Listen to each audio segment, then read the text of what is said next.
اللہ تبارک و تعالیٰ نے انسانوں کی رہنمائی کے لیے وقتاً فوقتاً انبیاء کرام کو دنیا میں مبعوث فرمایا، اور یہ سلسلہ حضرت آدم علیہ السلام سے شروع ہوتا ہوا جناب محمد رسول اللہ صلی اللہ علیہ وسلم تک ختم ہو گیا۔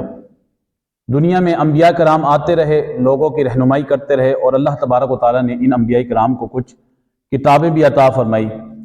لیکن پھر حضور علیہ السلام پر اس نبوت سلسلے کو اللہ تبارک و تعالیٰ نے ختم فرما دیا۔ اب حضور علیہ السلام کے بعد دنیا میں کسی نبی نے آنا نہیں، ممکن ہی نہیں کہ حضور کے بعد کوئی دوسرا نبی ہو سکے، اور جو یہ گمان بھی کرے کہ شاید یا ممکن کہے کہ ہو سکتا ہے کہ آ سکتا ہے، تو ایسا شخص جو ہے تو دار اسلام سے خارج ہے۔ ان حضور علیہ السلام پر نبوت کا سلسلہ تمام ہو گیا، حضور آخری نبی ہیں۔ لیکن سوچنے کی بات یہ ہے کہ یہ امت قیامت تک آنی ہے، اس میں گمراہیاں بھی ہوں گی۔ اب ان کی رہنمائی کن لوگوں نے کرنی ہے، ان کا رہنما کون بنے گا؟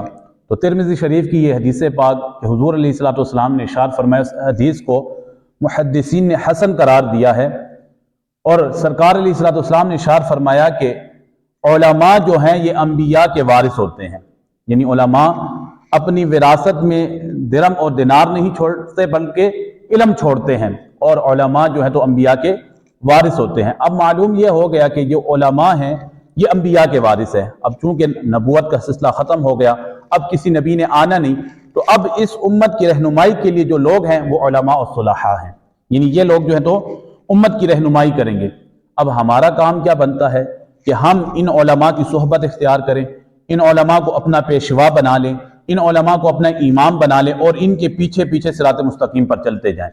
اچھا، اب بعض لوگ یہاں پر کچھ فتنہ پرست لوگ کچھ باتیں ذہن میں ڈالتے ہیں اور گمراہ کرنے کی کوشش کرتے ہیں، اور کہتے ہیں دیکھو جی تم امام ابو حنیفہ رحمۃ اللہ تعالی علیہ، یا امام شافعی، یا امام مالکی، یا امام احمد بن حنبل، یہ جو چار بڑے امام ہیں اہل سنت کے، ان کے پیچھے تم جو ہے تو چلتے ہو، تو پھر یہ وسوسہ ڈالتے ہیں کہ کیا حضور علیہ السلام بڑے امام ہیں یا پھر ابو حنیفہ بڑے امام ہیں؟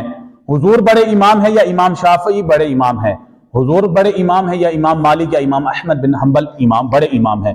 تو لوگوں کو یہ وسوسہ ڈال کر ان ائمہ کرام سے دور کیا جاتا ہے، ان علماء سے دور کیا جاتا ہے، اور جب بندہ ان علماء سے دور ہو جاتا ہے، ان صلحاء، ان فقہاء سے دور ہو جاتا ہے، تو وہ جا کر جو ہے تو گمراہی کی گھاٹی میں گر پڑتا ہے۔ اچھا، اب سوچنے کی بات، بندہ سوچنے لگ جاتا ہے کہ کیا واقعی حضور کے مقابلے میں ہم امام ابو حنیفہ کی اطاعت کر رہے ہیں؟ تو آئیے اس وہم کا بھی ازالہ کر دیتے ہیں۔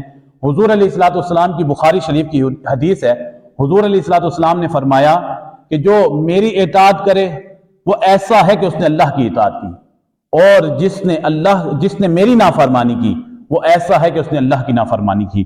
پھر حضور علیہ السلام نے ارشاد فرمایا کہ جس نے اپنے امیر کی، اپنے امام کی، اپنے پیشوا کی اطاعت کی وہ ایسا ہے کہ گویا اس نے میری اطاعت کی، اور جس نے اپنے امیر، اپنے پیشوا، اپنے امام کی نافرمانی کی گویا وہ ایسا ہے کہ اس نے میری نافرمانی کی۔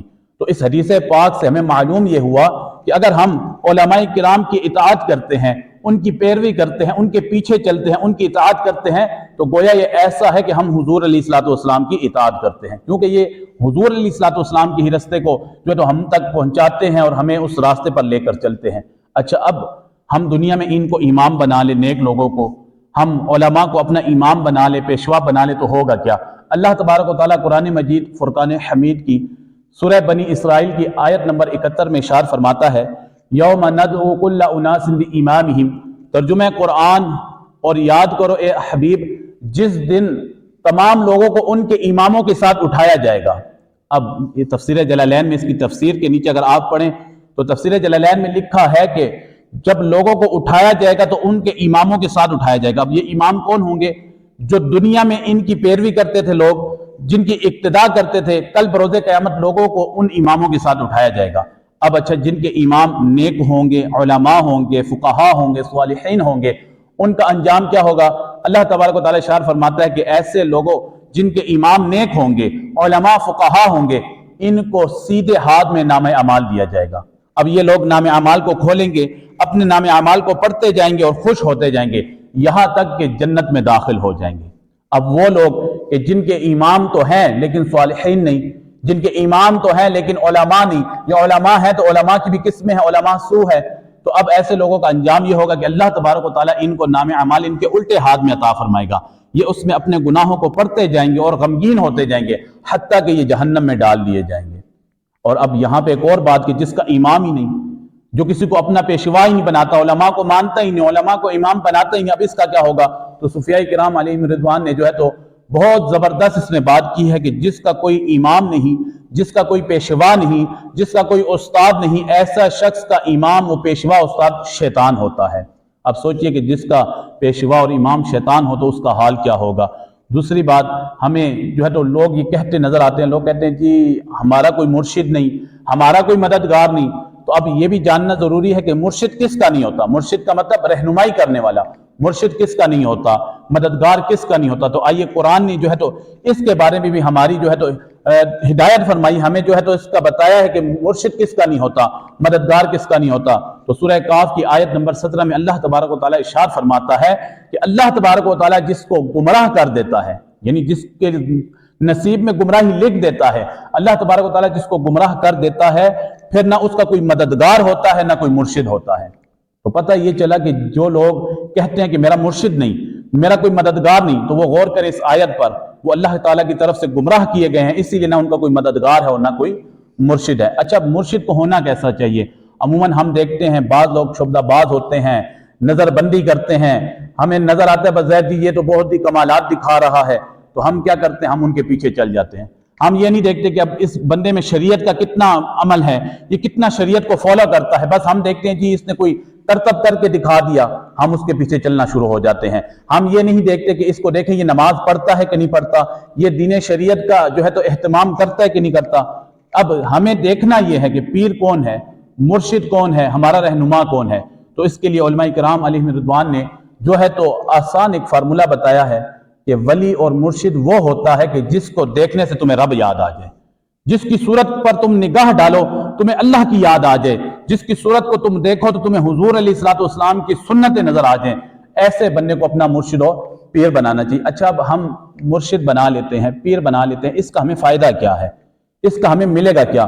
قرآن مجید فرقان حمید میں جب اللہ تبارک و تعالیٰ نے شیطان کو مردود کر دیا اور اپنی بارگاہ سے اس کو نکال دیا، تو شیطان نے اللہ تبارک و تعالیٰ کے حضور یہ عرض کی کہ اے اللہ مجھے مہلت دے، مجھے مہلت دے قیامت تک، کہ تاکہ میں تیرے ان بندوں کے راستے میں بیٹھ جاؤں۔ کیونکہ انسان جناب آدم علیہ السلام کی وجہ سے کہ ان کو سجدہ نہ کیا، اس نے تکبر کیا، تو یہ گمراہ ہو گیا اور اللہ تبارک و تعالیٰ کی بارگاہ میں مردود ہو گیا۔ تو اس دن سے اس کی جو ہے تو آدمی سے دشمنی ہو گئی، انسانوں سے دشمنی ہو گئی۔ تو اس نے کہا کہ اللہ مجھے مہلت دے قیامت تک، تاکہ میں تیرے بندوں کی راہ میں بیٹھ جاؤں اور ان کو جو ہے تو میں گمراہ کرتا رہوں۔ اب اللہ تبارک و تعالیٰ نے قرآن مجید فرقان حمید میں اس کو اجازت دے دی کہ جا، ایک معلوم وقت تک تجھے میں نے مہلت دی۔ اب وہ کیا کہتا ہے کہ میں تیرے بندوں کو گمراہ کرتا جاؤں گا، کرتا جاؤں گا، کرتا جاؤں گا، اور آخر میں آ کے کہتا ہے کہ اے اللہ جو تیرے مخلصین بندے ہیں، جو تیرے محبوبین بندے ہیں، ان پہ میرا کوئی بس نہیں چلے گا، ان کو میں گمراہ نہیں کر سکوں گا۔ تو معلوم یہ ہوا کہ جو اللہ کے نیک بندے ہوتے ہیں، شیطان کا ان پر کوئی بس نہیں چلتا۔ جب ہم ان نیک لوگوں کے ساتھ مل جاتے ہیں، جڑ جاتے ہیں، تو اس وجہ سے ہم بھی شیطان کے بہت سارے حملوں سے بچ جاتے ہیں۔ اس بات کو اس حکایت سے سمجھیے گا۔ مولانا روم اپنی کتاب مثنوی شریف میں یہ حکایت ذکر فرماتے ہیں۔ آپ کہتے ہیں کہ ایک شخص تھا جو بکریاں چڑھاتا تھا، وہ اپنے ریوڑ کو لے کر جنگل کی طرف نکلا۔ اب ایک بھیڑیا چھپ کر اس ریوڑ کو دیکھ رہا تھا کہ کب اس ریوڑ سے ایک بکری جدا ہو اور میں اس پر حملہ آور ہو جاؤں اور اسے کھا جاؤں۔ اب ریوڑ جو ہے تو اپنے مالک کے پیچھے پیچھے چلتا رہا، مالک آگے آگے چلتا رہا۔ اتنے میں کیا ہوا کہ ریوڑ سے ایک بکری جدا ہو گئی۔ اب بھیڑیا اسی تاک میں تھا کہ یہ بکری جدا ہو جائے اور میں اس پر حملہ آور ہو جاؤں۔ اب وہ ریوڑ اور اس کا مالک آگے چلے گئے، بکری جو ہے تو وہ اکیلی رہ گئی۔ اب موقع پاتے ہی جو ہے تو بھیڑیا اس بکری کے پیچھے بھاگنے لگا۔ اب آگے آگے بکری ہے، پیچھے پیچھے اس کے بھیڑیا ہے۔ اب جان بچانے کے لیے بکری بھاگتی جا رہی ہے اور ایک چھلانگ لگائی اور جا کر دلدل میں گر گئی۔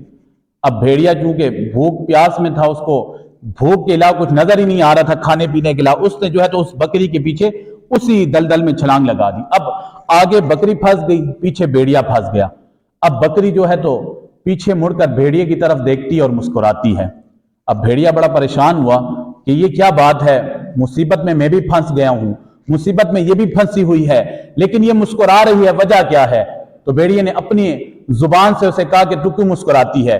اگر میں پھنسا ہوں تو پھنسی تو بھی ہوئی ہے، تو بکری نے بہت ہی خوبصورت بھیڑیے کو جواب دیا کہ اے بھیڑیے، میں جو ہوں تو سائیوں والی ہوں، میں جو ہوں تو مرشد والی ہوں، میں جو ہوں تو اپنے پیر والی ہوں۔ میرا جو مالک ہے وہ جب گھر کو پہنچے گا اپنی بکریوں کو اکٹھا کرے گا، ان کو شمار کرے گا۔ جب شمار کرے گا تو اسے پتہ چلے گا کہ اس کے ریوڑ سے ایک بکری کم ہے۔ وہ مجھے ڈھونڈتا ہوا ڈنڈا اٹھا کر جنگل کی طرف آئے گا۔